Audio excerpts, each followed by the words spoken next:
30,000 people have been laid off in game dev. Western game development is breaking. Here's what you can do as a leader. If you lead a team in game dev right now, you can feel the ground moving. Projects are getting cut, roadmaps are getting rewritten, leadership is asking for safer and safer bets, and you still have to show up every day with clarity and confidence for those you lead. And here's the trap. When the industry gets unstable, it's easy to get reactive. You start prioritizing what's least risky instead of what's most right. You lose your North Star, and then your team loses it too. In this episode, you're going to hear a hard, practical leadership playbook for this moment from someone who's living it alongside you. I'm sitting down with Rich Vogel. He's a studio builder who's helped create and run multiple teams, shipped at scale, and has had to make the brutal calls leaders don't want to make. And the goal isn't just to survive the decline. It's to help you lead others through it. By the end of this, you'll know how you re-anchor your North Star, how you make smaller, smarter bets without shrinking your ambition, and how you keep your team focused and motivated when the outside world is telling them it's over. If you want to be the kind of leader who can steady the team, protect the craft, and still build something meaningful, this one's for you. Where is the state of the industry? You've been doing this a minute. It's not your first rodeo, and you described it as like you're seeing stuff you haven't seen before. When we went out to fundraise, which was in the beginning of this year, to try to raise money for the idea we had, and everyone loved the idea we had, we went to DICE, which is an area that you go, it's kind of where all executives go to summit. And then we went to GDC. At DICE, we introduced our idea from a pitch format. And then at GDC, we had a playable, hands-on playable, that people could play and get an idea what we're talking about. What we saw was a lot of interest, but no one was willing to put money down right now. Anything that was above $20 million is almost impossible to get something funded today. You're talking about maybe $5 million at the high end, and your concept has to be really solid, which means if they're going to fund anything above 30 million, that means you have to be close to ship, right? Mm-hmm. And when you're close to ship, that means you just need money to get it over the hump. And even it started with the publishers to the VCs. VCs are no longer really into games because they see it as not much of an ROI and a very risky business. And so there's not much funding going on. There is some, but it's maybe a $1.5 to $2 million round. Maybe at the most $5 million. That's lucky if you can get that today. In Asia, even when we went over to Asia to look for funding, most of them will look at your game and talk to you. They're not writing any checks. So the idea in today's market for getting any type of VC or Asian or even publishers looking at your game is very, very difficult right now because everyone's scared. Yeah. So just, what you're describing then is there's just no risk appetite anymore. There isn't. Even though everyone saw a huge potential in what we were doing, because we had I think it's a huge potential in what we were building, and everyone said that. But when it came down, the problem is we look at Amazon; they're in chaos right now. Blizzard, Activision just got bought by Microsoft. Microsoft, the company as a whole changed directions, and AI is their number one priority. Games are not their number one priority anymore. So what does that mean for funding or direction? Take-Two is not doing anything until GTA 6 comes out. We've seen where that's been delayed. And so those are the big publishers. And the smaller publishers out there in Europe, one of the things we found out was if you're a US or a North American developer, they really don't want to invest a whole team in North America. And the reason is because of costs. During the pandemic, one of the things that happened was it became very competitive because there wasn't enough resources to build the games that everyone wanted to do at the speed they wanted to do it in. So everyone went through this overhiring, which is why we saw the market adjustment in the past 2 or 3 years with these layoffs. The other thing is the salaries went up by 40% or more, base salaries. And that's huge. I mean, that runs your run rate way up. It increases your risk, your return on investment. And so with that, the industry said, well, we certainly can't lower their salaries. Most industries don't do that. And it's easier to just get rid of them and shed them and then rehire if we need to at a lower cost. And that's an awful thing to say, but that's what is happening and has been happening is a market adjustment right now because of the overinvesting, overspending that happened 2, 3 years ago. I think that's that's definitely coming down. Look at the data that's being collected on this fact that it has been going down. But there's a tremendous amount of layoffs that's happened. Probably 30,000 or more developers are off and employed. And so it's a horrible market to look for a job right now. Now, especially in the US, because once again, a lot of publishers and PC fundings want you to have a very small core team, like maybe 5 or 6 people, and then you go to regions that are more cost effective to build out the game you want to build, right? And that model is what we found seems to be working a lot better now. But again, the reason is they feel that this is what I heard from actually a publisher in a VC saying that U.S. workers are entitled and they're expensive. And that entitlement, I think, is one of the big things that it's an unfortunate perception that people have, and that has caused why you don't see investment in the U.S. or North America right now because of that. Because again, risk too much. They see it as too much risk. You're right. Well, if I can hire, I don't know, 3 or 4 concept artists in South America for the cost of one in San Francisco, and heck, that's conservative. Yeah. Why? The idea is like, why wouldn't I? Are you really that much better? And for a long time, I think the answer was based on outcomes. Well, yeah, we are that much better, right? We have that much more experience, but that almost related to the democratization of the tools and the broadening of the global footprint of gaming. That's less and less true over time. And the U.S. should be here, right? North America does. I mean, people developing North American games were the standard, right? Everyone looked at. So is Japanese and North America, pretty much. Japanese and North America, right? What's happened is Europe is now very close to us, and so is China, so is Asia. So now there's not much difference, right?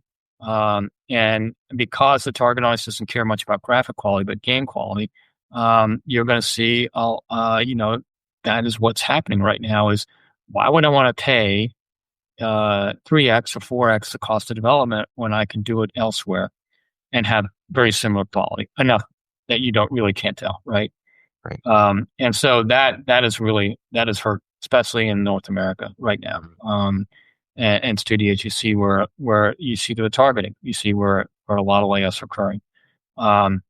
And China is going to be huge. I got to work with NetEase, and then they're the company that helped fund my startup, being part of them. And I got to see the inside track of what NetEase is all about. And they have some amazing games in the works. And their numbers outreach anything you think in Europe, to be honest with you. When they talk about quantity of people playing the games, it's just incredible. They're huge in mobile. They're embracing AI in a huge way, much faster than we are. Their quality of gaming experience, as we've seen with recent examples, Marvel Rivals, for example, and in art, there are a couple of single player games that have been in gaming Asia that are really good. That you're going to see right now that they're going to be a huge threat in the future, right, for us, in my opinion. They have the labor, they have the manpower to produce, and their cost of labor is so much less than ours. They can put an army on things and make some beautiful open world games.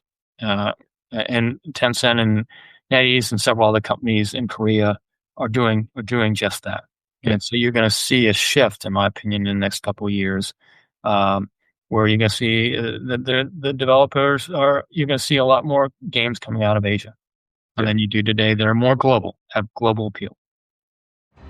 Does this sound familiar? You're in a leadership role at a game studio. Everyone is busy working. No one has any time. But the actual game itself isn't in a good spot. Maybe it's the tech. Maybe it's the lack of a validated prototype. Maybe it's that every person seems to have a different idea about what we're trying to build. But you've got a job. There are reports to send, meetings to schedule and facilitate, the occasional season of performance reviews to go through. And everyone is always so busy. When you step back, it makes you wonder if everyone is just going to keep slowly walking towards the abyss until the project or game fails. Is this what it means to be a leader in games? In tech? To endlessly repeat the same sequence of meetings without really moving the needle? To spend hours trying to get Jira tickets and dashboards where they should be? To pretend that everything is fine when you know deep down it really isn't? It doesn't have to be this way. You can make a difference. You can help your team and game succeed, but sometimes you need a bit of help to get there. I've started a game dev leadership accelerator. It aims to level up leaders who see opportunities to make a difference but don't know how to capitalize on them. We'll walk through what it means to lead well and give you tools to understand your organization's challenges and implement changes to overcome them. Game dev is hard. Knowing how to lead will give you an edge. It will still be hard, but you'll be ready to tackle it. If you're interested, let me know below. Hit the link. I hope to see you in the accelerator because I believe better leaders will help teams make better games, and I look forward to someday playing what you create. It's interesting what you said earlier about the U.S. seeming expensive and entitled, which are both not great perceptions.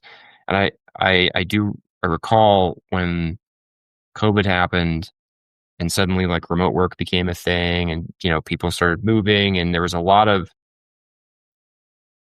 I described it then as like a pendulum swing, where there's this pendulum between who has more power based on the market that you're in. And it varies by market. Is it the employer or the employee? And we went very, very rapidly from an employer with probably some amount more of the power prior to COVID to suddenly the employee having so many more cards because I'm remote. I can work where I want. You have to pay me whatever. Like you said, if you're a senior, you're fought for as talent, and we're suddenly not geo restricted anymore. So we're just hiring whoever we want from wherever we want. And I remember thinking then we got to be careful because as employees, we are taking everything we can get right now. But if this pendulum swings back, it's going to be pretty messy.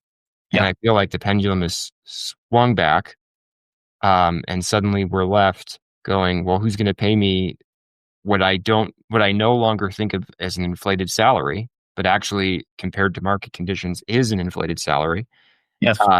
And I want to do it remote and I want all these different things. And like some people find that, and credit to them, but that's becoming more and more and more rare as people are like, look, I don't have to hire you. I can hire somebody else for a lot less money, even inside of the United States. Yes. And that's because a lot of the people, even very senior people, are spending large periods of time unemployed between jobs that just wasn't a thing. The industry's always been fairly churny and fairly, it's a hits-driven industry, right? Like, oh, it didn't work. Oh, well, we're all looking. But you tended to be able to land. And I think for the first time in a long time, I've had people say that this is like worse than the 80s, the early 80s. But it's like you can't find your feet again. There are a lot of, you hit it on the nail. There's so many really good people out there looking for jobs that even people looking lower, they're actually willing to accept lower jobs out there. And you can see the recruiters look at you and say, oh, you're overqualified, right? Even though they would be willing to do that kind of work, they don't get it. Right? Yeah. And I've seen that personally happen. And again, I look at personally, I don't take it personally. I said there's a ton of really, really, really good people out there that you're competing with now that you never used to before. So yeah, it's, and for less money, right? You're not going to be at the salaries that you were. And I think everyone's kind of starting to realize that and accept that, which is good. And again, this is how the market adjusts, and I think that's a very good thing personally. But there's not much remote work either today. Right, it's gone down a lot. It's gone down considerably, actually, and so a lot of jobs are at hybrid, which means you have to be in a location for 3 times a week, right? Usually,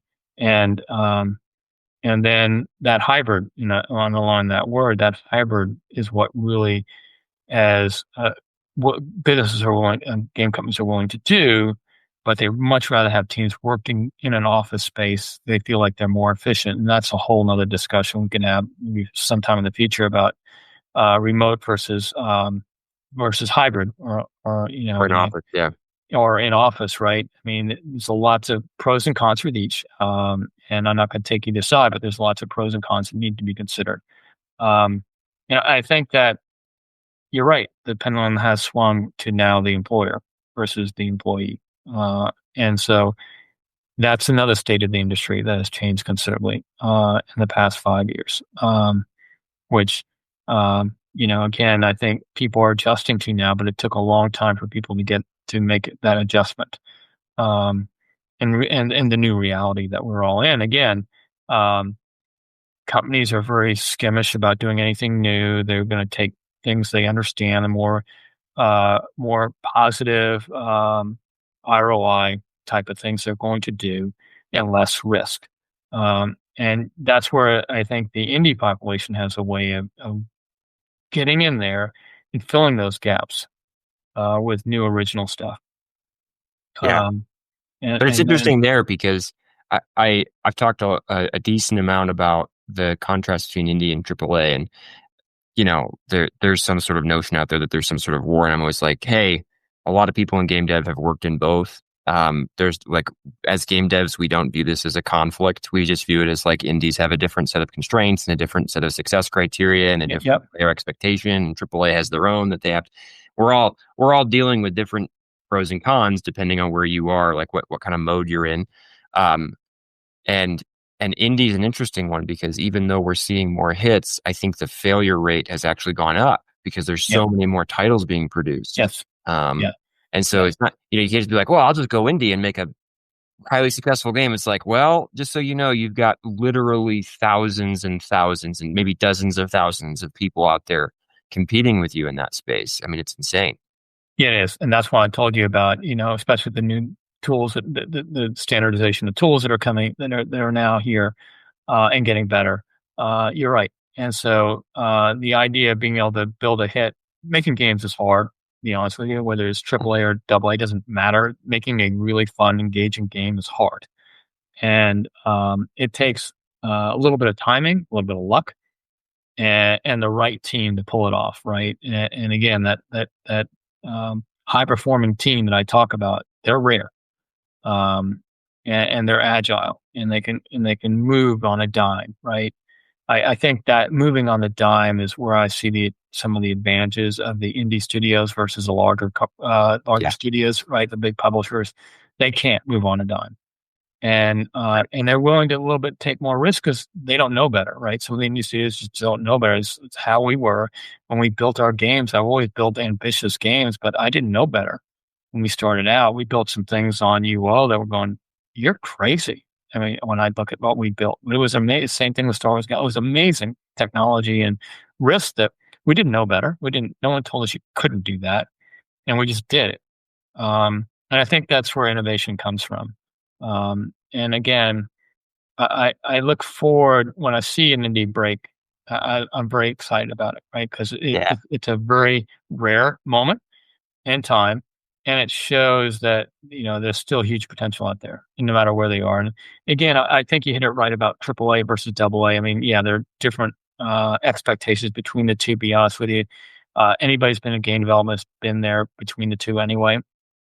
And it really, I asked someone to help define me what AAA versus AA, and there's so many different definitions out there between what a AAA and what a AA is. And I said, okay, whatever. The key is building player experiences is really what it's about. Yes. Yeah. And if you build something really fun and compelling, like Helldivers 2, you're going to do really, really well. And again, you do have publishers who look for things like that, and they get lucky, right? They do get lucky, and have someone and have that hit and be able to work with a studio to make that happen. I think that in the past, the publisher developer relationships have always been kind of what I call broken, in a lot of ways. This whole idea of having a budget when you're in pre-production to the finish is crazy. It's just stupid. You don't know, but you can certainly give a range and give a framework that we'll have to operate on so we can do the proper triage. But, you really don't know what you're building until you hit vertical slice, in my opinion. And that's when you can start making those kind of decisions. But so many developers and publishers want that information way earlier than that. And that's crazy, right? You won't have that. They're guesses, in my opinion. Yeah. Until you fully understand what you're building. And that, that happens when you get all the systems in the game and you start to really build something and you play it. And so that all happens very quickly. And, when I say quickly, I mean, once you establish a vertical slice, you can start seeing the stuff come together and you can start visualizing what your finish line looks like. But I had too many problems when I was like, here's what we think it is. And I always had to put buffers and caveats, but they don't like listening to those. Um, and again, if you look at GTA 6, they're not ready yet. And they moved their date several times, right? Because they understand that in order to meet the expectations of their players, which are huge right now, Yep. they have to have certain things in that MVP. They have to build in a way that is scalable, number one, and something that can last for many, many, many, many years, like GTA 5, right? And so, in order to do that, and all the ambitions, they're being ambitious too. They don't want to release it until they feel like it's right? But that drives the business model, people crazy Right. because they're trying to plan their revenue per year. And now that's a public versus a private company, right? Well, And I think also you do see that freedom in your Epics, your Riots, like when you have something, Blizzard to some extent, even still with World of Warcraft and the annual subscription, if you've got, the goose that lays the golden egg and it prints money that funds far more than just the development team working on it, and can continue to do that for a long time, you have a little bit more freedom to go take the time you need. And I think so many of those publishers, I think Ubisoft is really struggling with this right now because they really don't have the goose that lays the golden egg. No. And so if one misses, it's a big deal. It's a big problem for them. Like closest thing they have, I think, is probably Siege, maybe. And I don't know. I think I'm missing something, but that's where they're at when it comes to the development. And so, when something doesn't land like they want it to, when it doesn't hit expectations or exceed expectations, it's suddenly like, hey, this very quickly becomes existential. And so many game studios experience that of like, hey, we shipped a great game and everybody loved it, and then we had to shut down the studio. Yes, that's the thing that you mentioned is very real. The other thing I've seen studios do is they always chase the next big thing versus making sure they have the really good team on their golden goose, right? And I see them steal from it, in order to make this next best thing. And what happens is that starts going down. Destiny is a good example of this, and you can see it, right? I know they're pulling people up on the marathon. I mean, right. And so their focus is on marathon versus, keeping Destiny 2 alive, right? And you can see them isolating. The audience is pushing back on that. They see it, right? They see it on their releases, and it's not resonating anymore with them, with their base. And so when you lose focus like that, that's leadership, right? That's so important, in my opinion, to make sure you never do that. This is why World of Warcraft's been going on for so long, is they always make sure they have a great team on that game, right? They have people working on the game since day one, still on that game, right? Well, that's because they understand that that's your golden goose, right? That will allow you to don't steal from that, right? Ring fence, right? But companies just can't help themselves, and they always want to chase the next big thing. You buy the lie that this next one's going to be a hit, and to what you were saying earlier. I was talking to another person who's they founded a company and they're not there anymore, but they were describing, we were doing play tests, we were doing it through really good external partner like playtest setup folks and things like that, and they said we were getting unbelievably good results from that.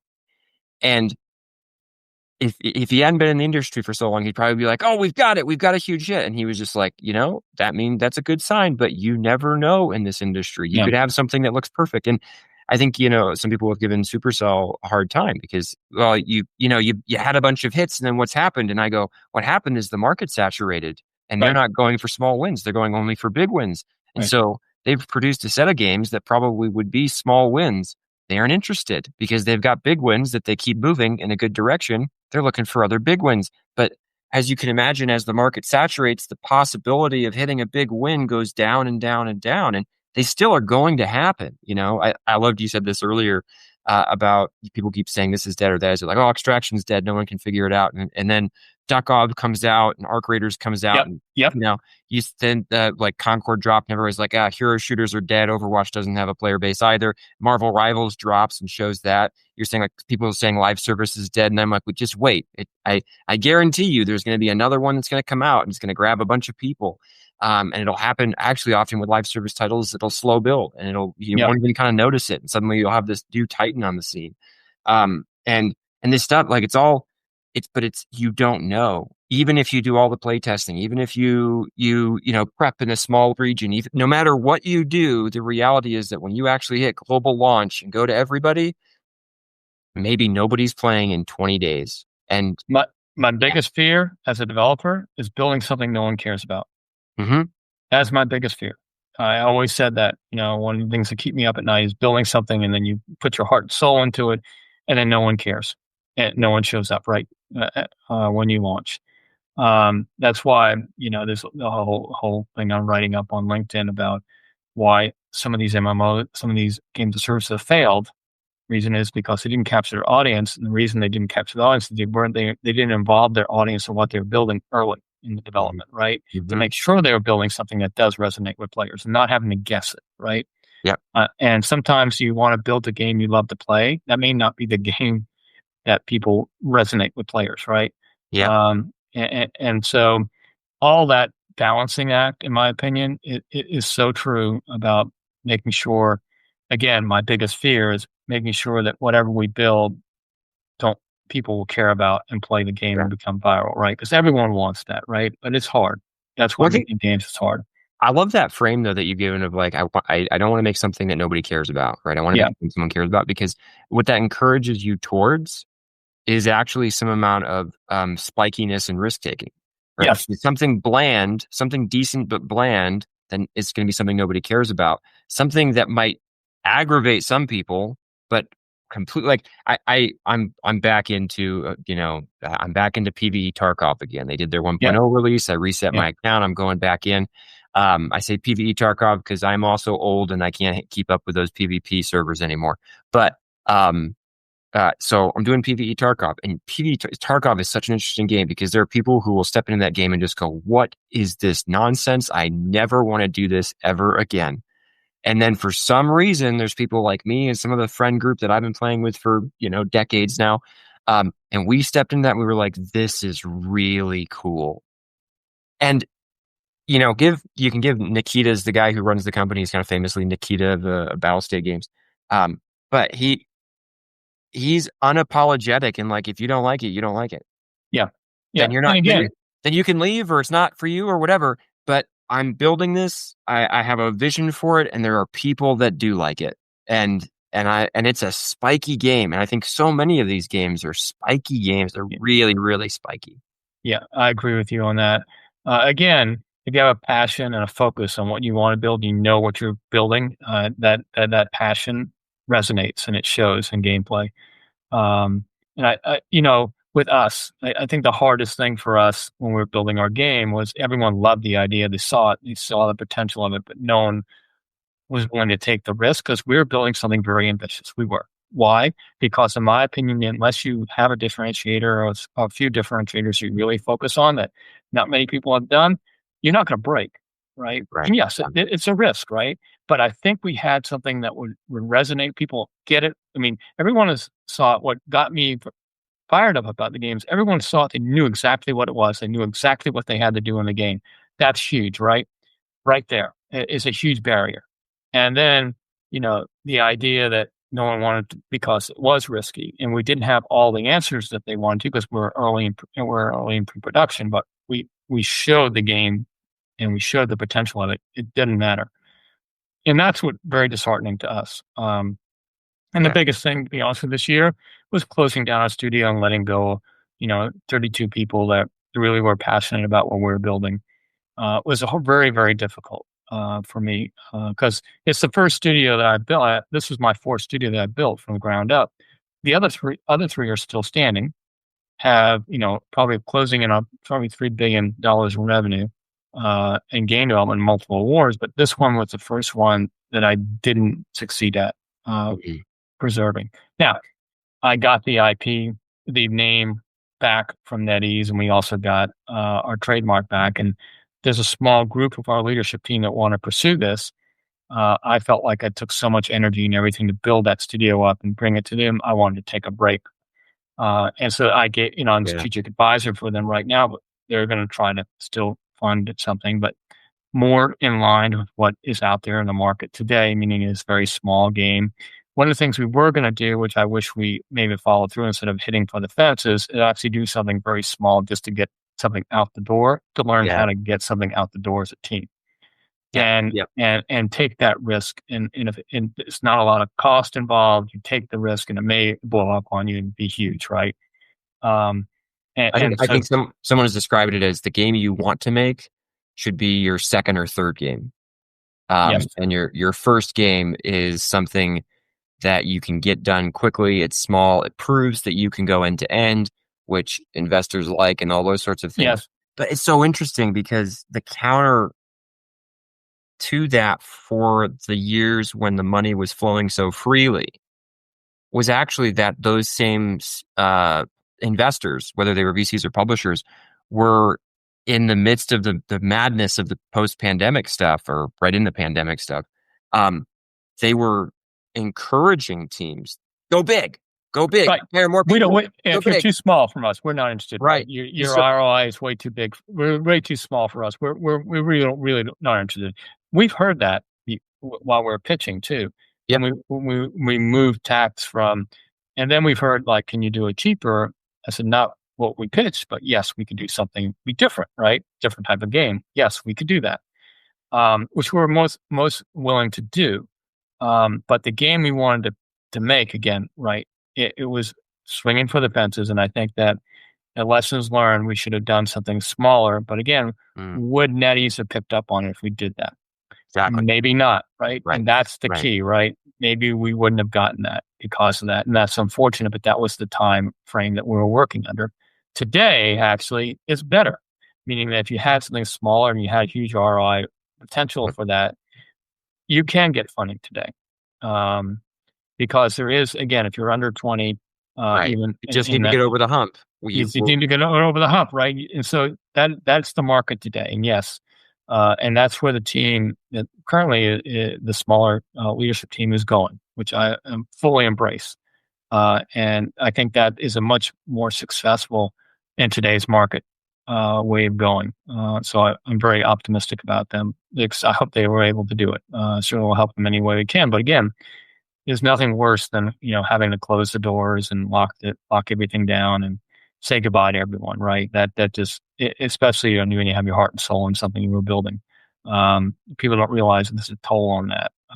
But again, I'm more positive because I believe that there are different methodologies that you can use today to be successful. And again, I think that you said it before. You need to have differentiators out there. You need to take some risk, in my opinion, to be successful.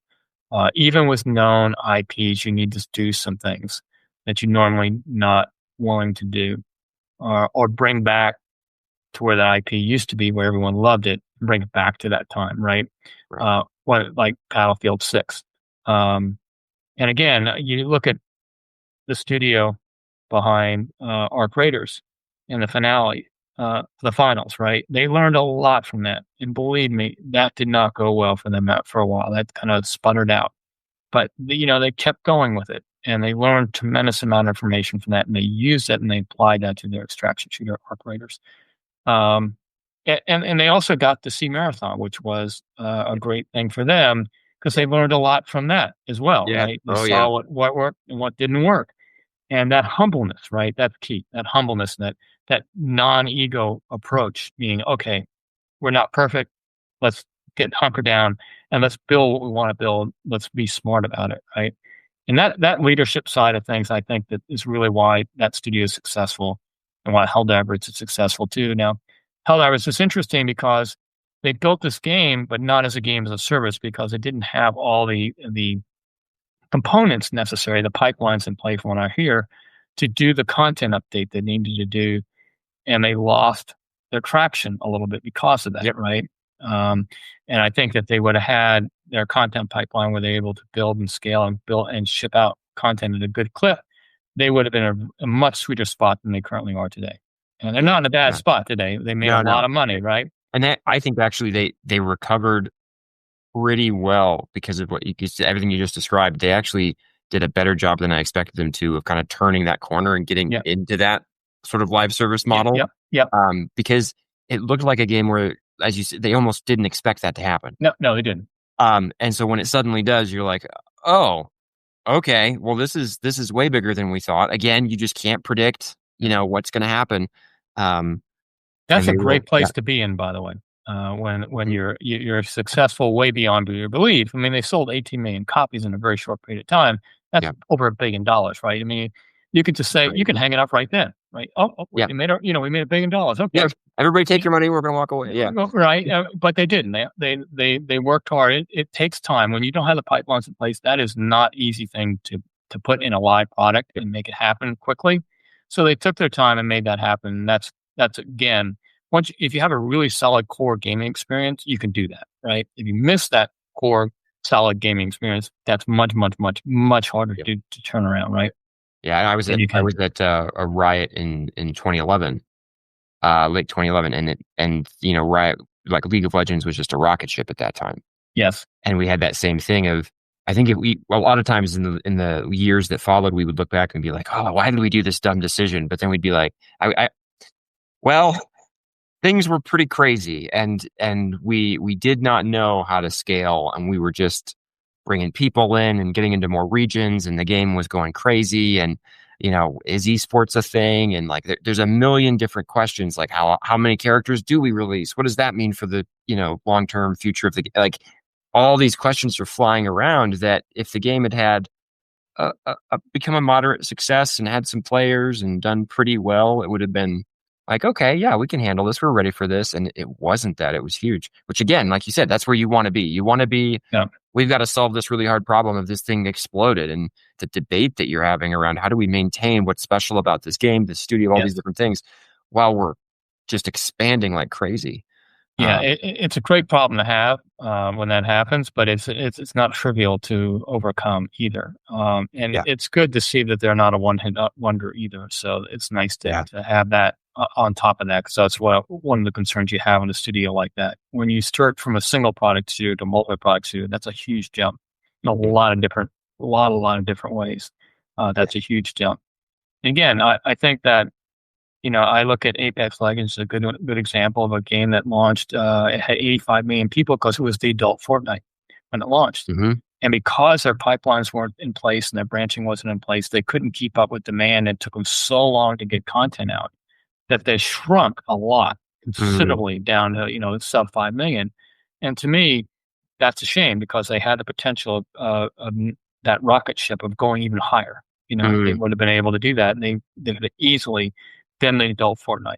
And I think that has helped them, that's hurt them.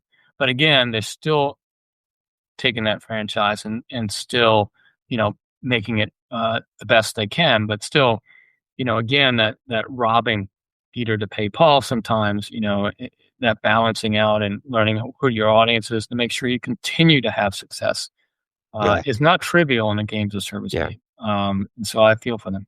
There's a theme in some of the last couple of things we've talked about, that in so many ways you can't predict the future, right? You can't predict where investors are going to be and what they're going to want. You can't predict how your game is going to do. You can't predict, are you going to be in that situation where it's wildly successful or where it's not meeting expectations and you're trying to recover. And by the way, talk about, like you said, this is the problem you want to have, is this was more successful than I thought, and I have to solve that hard problem, but great problem, right? In so many ways. You have the flip side of that, which is this game is underperforming, and oh my goodness, is that like, that's a like here's one thing I'll say about that. I look at CD Projekt, right, and I look at Cyberpunk 77 launched really bad, but the company stuck with it. They learned a lot of lessons and they turned it around. And the reason is they were humble about it. Again, what I told you about being humble, like the finales, like the finals, and being humble like our Raiders, they too were very humble about Cyberpunk, and Cyberpunk now has done very, very well for them with the latest expansion and continue to grow. And they're working on Cyberpunk 2, the next version of Cyberpunk 77. Yeah. And again, that discipline, by the way, that's kind of like where a private organization can do, right? Can say, you know what, we're going to hunker down. We're not going to, this is a long-term bet. This is not a short-term bet. And we're going to take it. If their core is right, this is what I'm going to say about this. If your core is off, and it really is way off, you might as well just shoot it in the head. Yeah. In my opinion, right? Because that's not happening. There's not much you can do about it, in my opinion. But if you have a really good core gameplay loops that are fun and engaging, and you just messed up in a lot of different areas, you need to focus it and make it better. Player experience, yes, you have the opportunity. There's so many good examples out there. Cyberpunk is one of them. I think that there's another one that is actually in the public space, and to come and again to talk about Ubisoft and Siege. Siege was a game launched, famous like Rainbow Six is not a small franchise in their catalog. And they kept supporting that thing. And a lot of people were like, that's dead, it's gone, don't worry about it. And they kept working it. And suddenly they're one of the 3 pack shooters that are out in the market today. And you could say like, well, maybe they're not as big as Counter-Strike, or maybe they're not as big as Valorant or whatever, but it's like, yeah, but there's something, and they are existing, and they're paying for themselves. And they've got a lot of players that love that experience. I tried it and I was like, this is definitely not for me. And that's that spikiness where it's meeting a need in that space. And they didn't, it's that example. If you do that 10 times, how many will work? Who knows? And I think the cool thing is they did it, they got it right eventually, and they kept giving them the time to do that. And this is something interesting. Now I'm thinking about this. So many of the startups that came out that didn't go, like you were just saying, hey, build something small first so you can get to market fast. So many of them went for the big game. And whether they got there or not, when it didn't work, the runway was gone. If it didn't work, and once the runway is gone, that's it.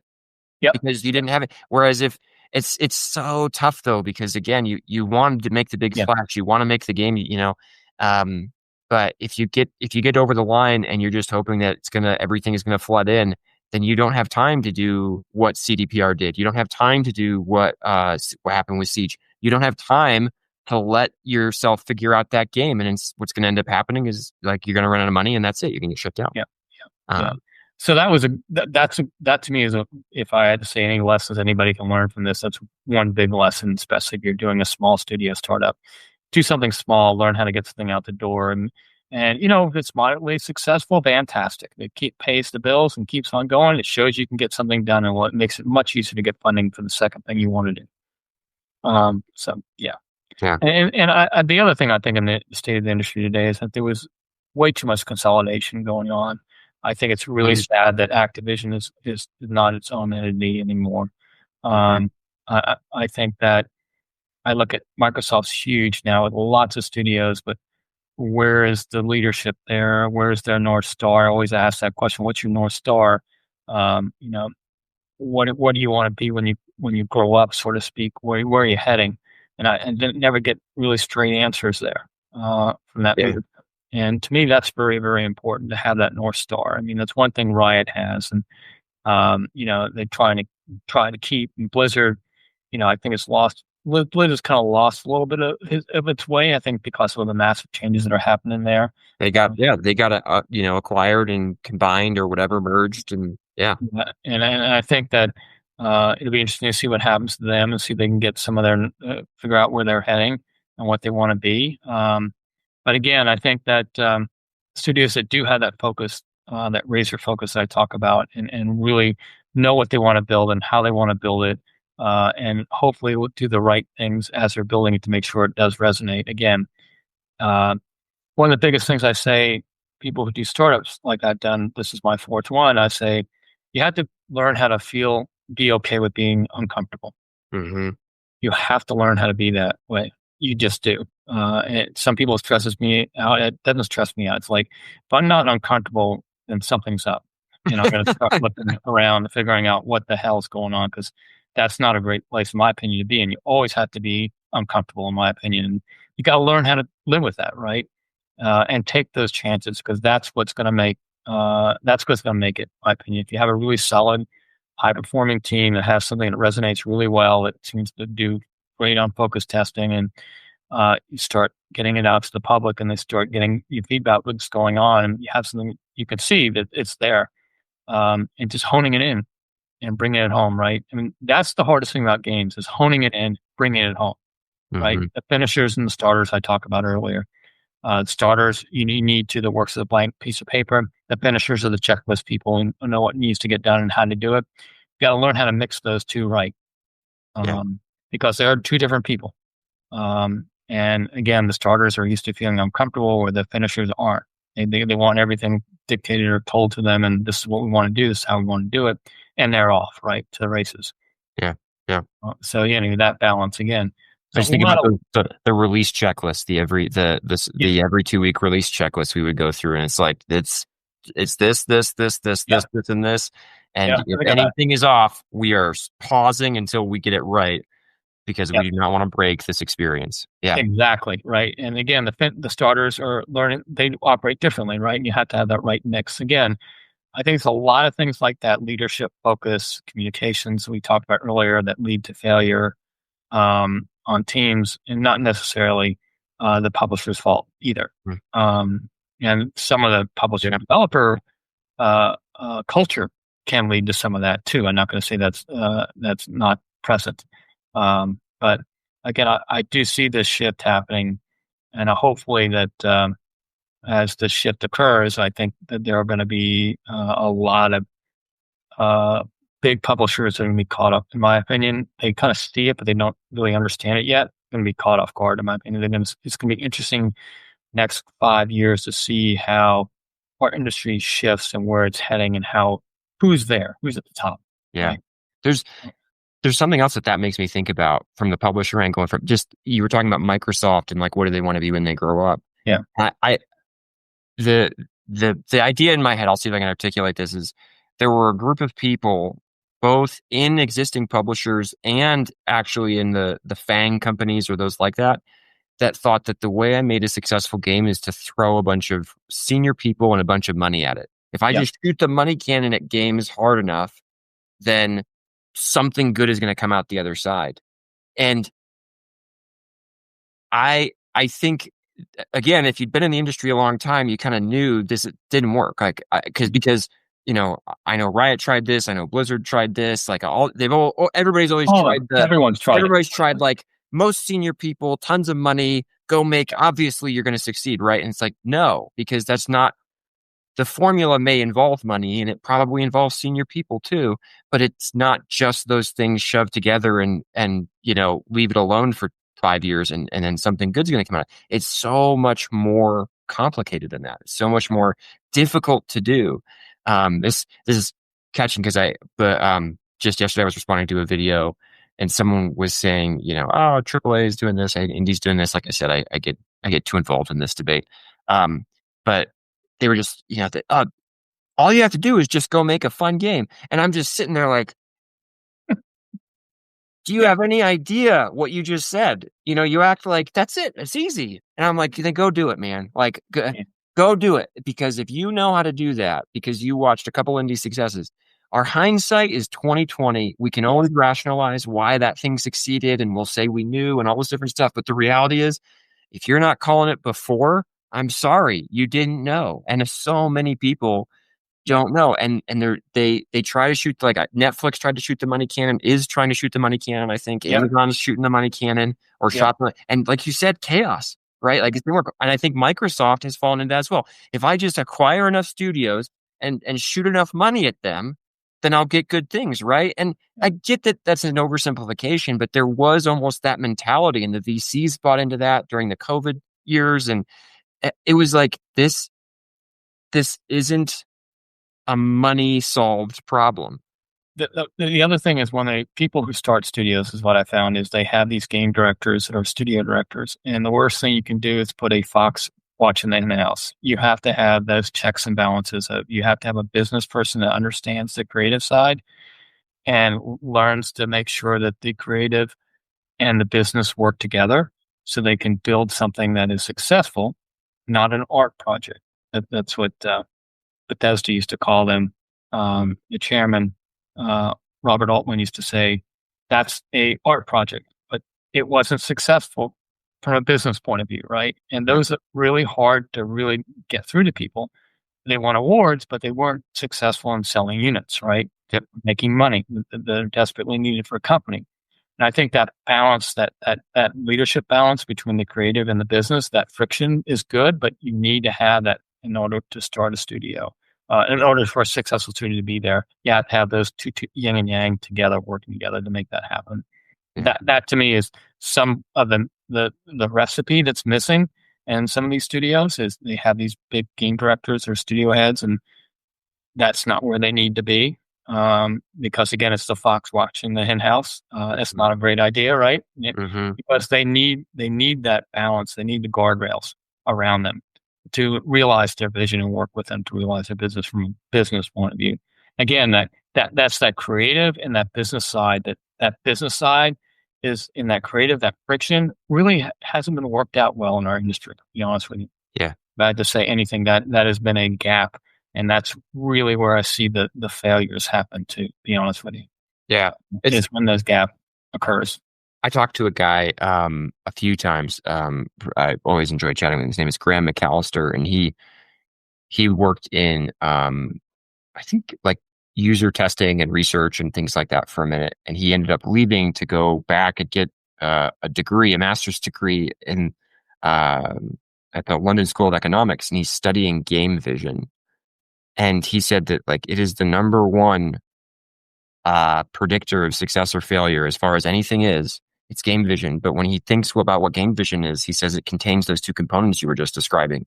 And it has to have a business side to it, and it has to have the creative game side to it. And if these things aren't overlapping, what you're going to end up with is one trying to derive the other, or people not understanding each other, and they kind of have different goals that they're shooting for. And to me, it comes back to what you said earlier, which is leadership is so important in this, because what's a core function of leadership? To align people to the shared goal. That's correct. And if I have these two different groups and they have two different goal states, then I'm setting off on the wrong foot, as they're going to pull constantly against each other. And you saw that both internal to studios, as they would have the argument between the business people and the creative people. And then you also saw it between the studio and the publisher level. And so you have these like pulling in different directions constantly, because we're not actually saying, okay, we need a vision. The vision has a business piece to it. It has a creative piece to it. And those things need to line up if we're going to have a good chance of succeeding. But so many studios don't do that work. No, they don't. And that's where that's the gap, that failure that I talk about happens. Again, AI is not going to solve that problem. No. And again, one of the, like I said, there's lots of issues, and that we're just touching on some of them in our in this podcast.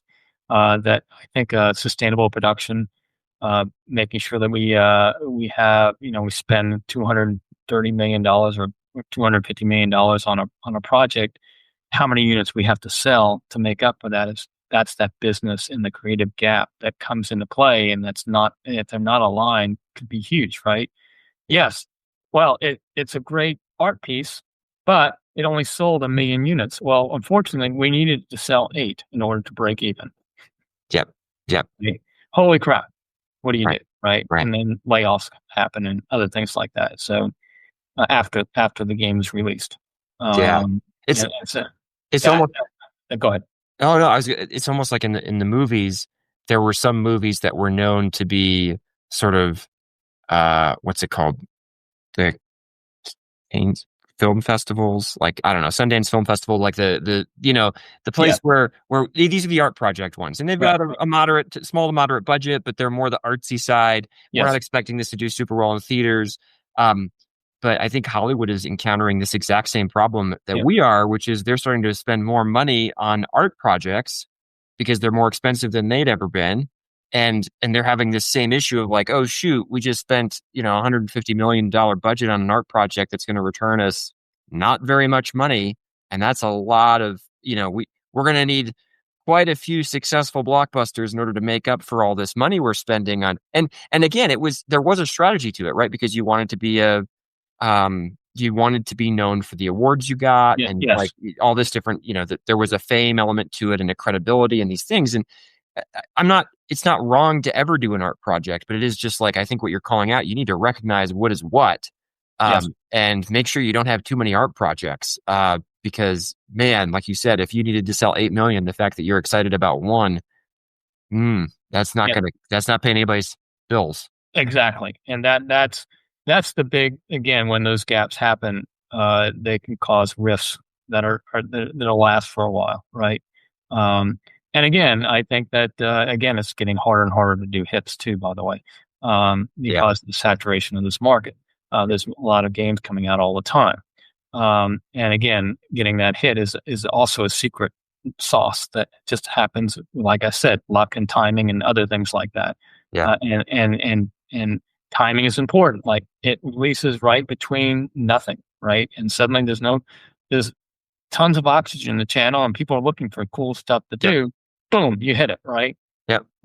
Yep. And so that those again, all those things are affecting of whether you're successful or not in something that's hard to predict, right? I saw a just to reinforce this, I saw a chart of mind share in game dev over 2025. Guess what the highest mind share of the year was? It was GTA 6, wasn't it? No, oh well, that one for a released game, on release. Unreleased game. A released game in 2025, so a game that came out in 2025. Highest mind share was Monster Hunter Wilds. Okay. Yeah. And again, you go, oh right, and why? Nothing else, like you said, was in that window. Yes. It was basically by itself. And you have other things that actually are going to sell as much more, whatever, although Monster Hunter Wilds is going to be up there this year. But they were all stacked on top of each other. Yes. And so you got a lot more thought to do around this stuff. You do. Like you said, there's so many more things as everybody's trying to get their part of that 8%, right, of the player attention or whatever it is. It's those variables I talk about. That's the unpredictability, and that's why I always look at why I feel uncomfortable all the time, because that unpredictability that you have to live with when you're building these games, and hopefully you're not an art project and will be successful from a financial point of view. Yeah. Okay, we've got a few minutes left. I always have a question, but before I go to my final question will be about what advice do you have for leaders, so you can start percolating on that one. I know you've given some already. Anything else you want to talk about state of industry? Because that was why, when I suggested that you have anything to talk about, you were like, I want to talk about state of industry. So I just want to give you the opportunity. Anything we missed?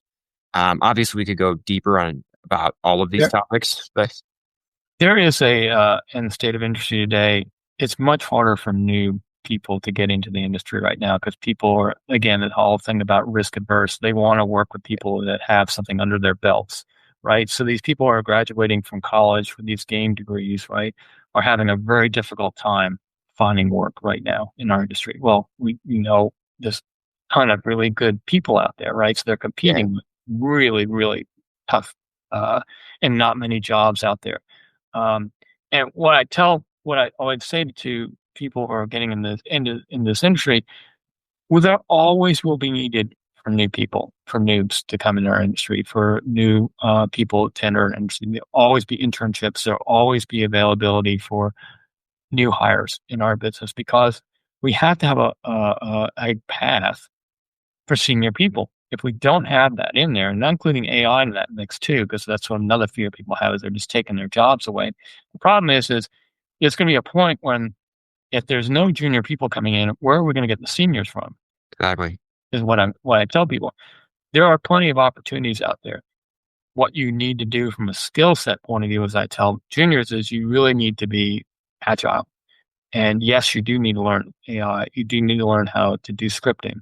You need to be learning how to be a generalist, is what I tell them, more so than anything today, and versus a specialist, because I think AI will help you in that respect. Learn how to do things well. Generalist being, and you can be assistant designer, You can go and be a level designer if you want to and understand that specialty, but you can you can wear a lot of different hats. And I think that variability, uh, that ability to do different things at that level, and as you grow into it, and then as you get further along, you may want to start honing in on what your superpowers are. Right? There's nothing wrong with that, but you also have the ability, while you're there, to jump on gaps and see gaps and get those resolved. Right? And I think that's important. So again, I think for this industry today, I understand it's difficult to get a job. It's difficult to get a job whether you're a senior or a junior. Right now, so be patient there.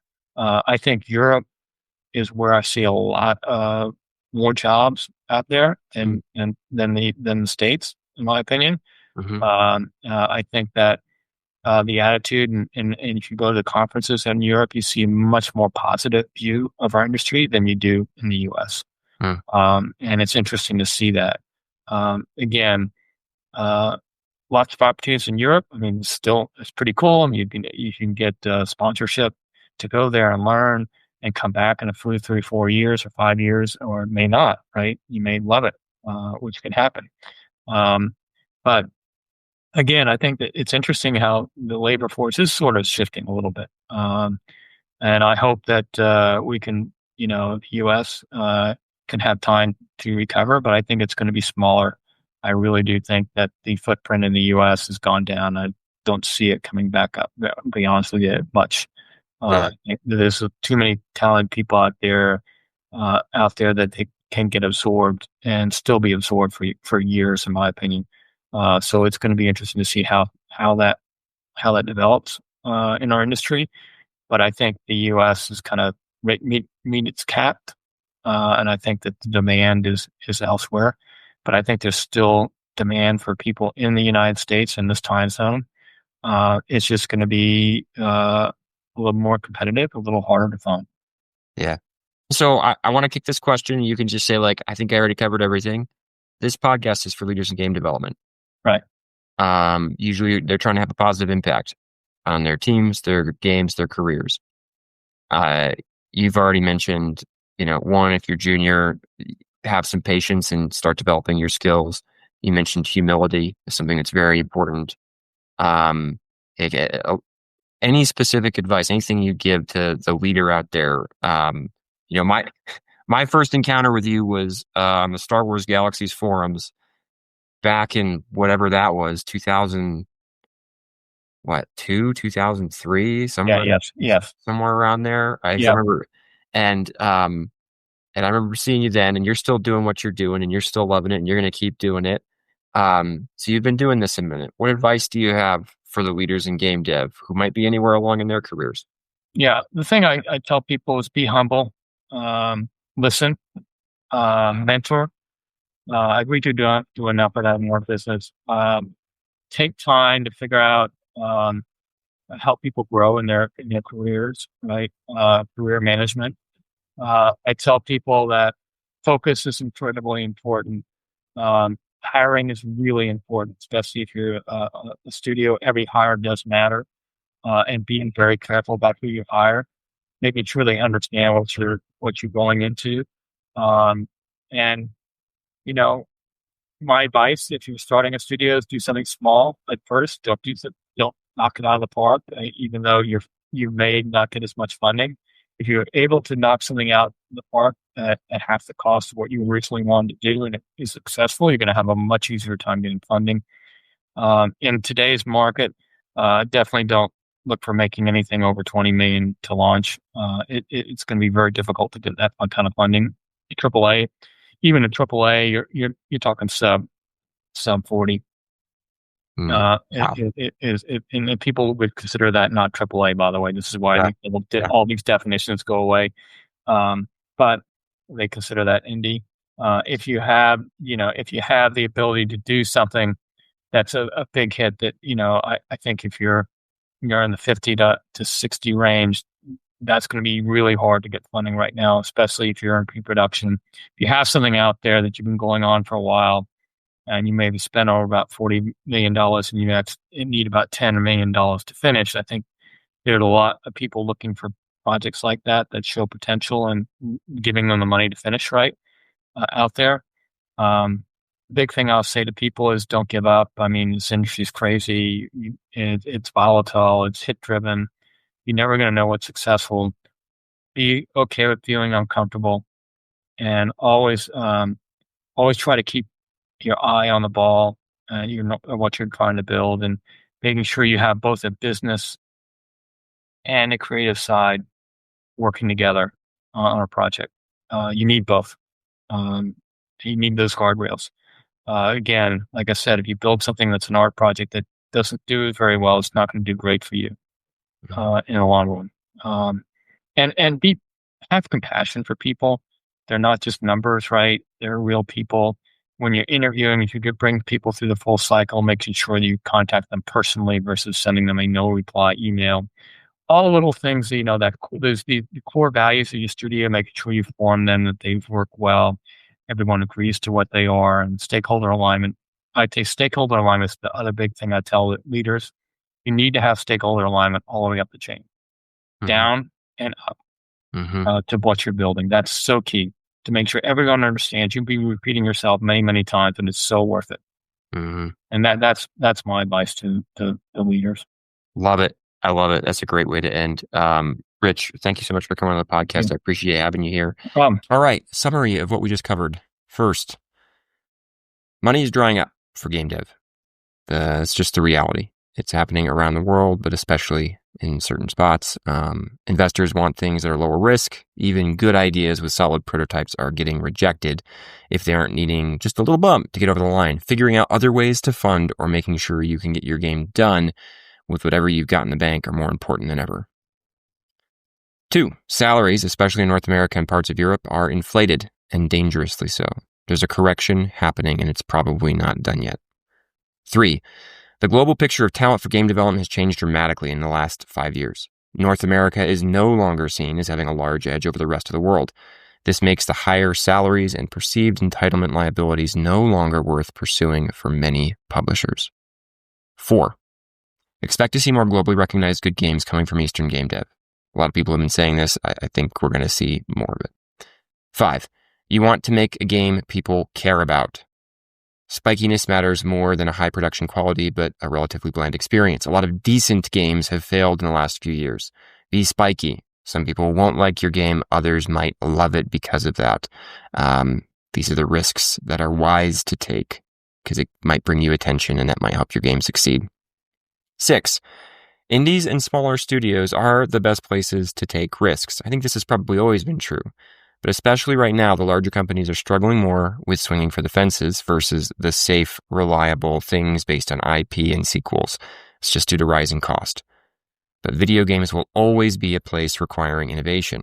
Having said that, even for those indies and smaller studios, smaller bets at lower cost at least are probably a better strategy right now than giant games you may never finish. Prove that you can get to the finish line, that you can get something done and have it be something solid, and you increase the chance of getting support for something down the road. 8, develop comfort with uncertainty. It's all around us in game dev. 9, humility is one of the most important traits for a leader in game dev. We have to be curious and learning all the time. Our egos will get in the way more often than not if we let them.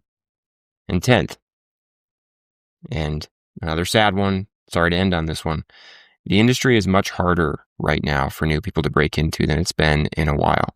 And especially in North America, parts of Europe, I don't see that getting better. I actually see it getting worse over time.